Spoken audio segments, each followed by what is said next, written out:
ഇന്ന് orange.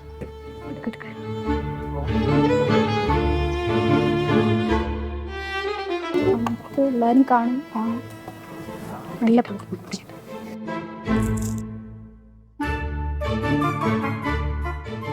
Citric ആസിഡിന്റെ അതിപ്രസരം. നാല് കുഴപ്പമില്ലാതാവണം.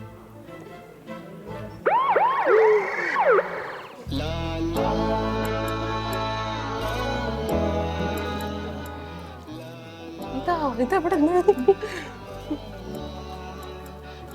കൊണ്ടുവയ്ക്കോ? എവിടെ എല്ലാം കഴിഞ്ഞു. അത് ഇവിടെ എന്താ സംഭവിച്ചെന്നറിയോ? വ്യാപനം. അതായത് നമ്മൾ ഓറഞ്ച് പൊളിച്ചതും അതിന്റെ സ്മെല്ല് പെട്ടെന്ന് അങ്ങ് സ്പ്രെഡായി. അവര് കണ്ടുപിടിച്ചു. അപ്പൊ പിന്നെ കൈ പോയി. വേറെന്തെങ്കിലും ഉണ്ടോ? ഒരു സാധനം ഉണ്ട്. ഇത് പഴം. ഇത്തവണ അവരറിയാതെ നമുക്ക് കഴിക്കാൻ എടുക്കാം.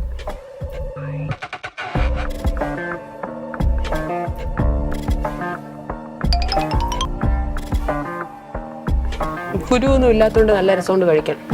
എന്നാലും ഇതിന്റെ വിത്ത് അവിടെ പോയി കാണും. ഇതൊരു പാർത്തനോ കാർപ്പിക് ഫ്രൂട്ടാന്ന് പഠിച്ചിട്ടില്ലേ? ഇതൊന്ന് പ്രാർത്ഥനയാണ്.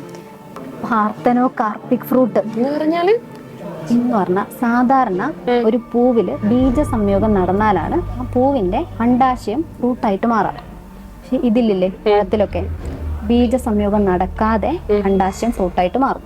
അപ്പൊ അതിനുള്ളിൽ ബീജ സംയോഗം നടന്നില്ലല്ലോ, അതുകൊണ്ട് വിത്ത് ഉണ്ടാവില്ല. ഇപ്പം ഒരു ഫോൾസ് ഫ്രൂട്ട് അല്ലേ? ഫോൾസ് ഫ്രൂട്ട് എന്ന് പറഞ്ഞാൽ അത് വേറെ ഉണ്ട്. False fruit ഏതാണെന്നറിയോ?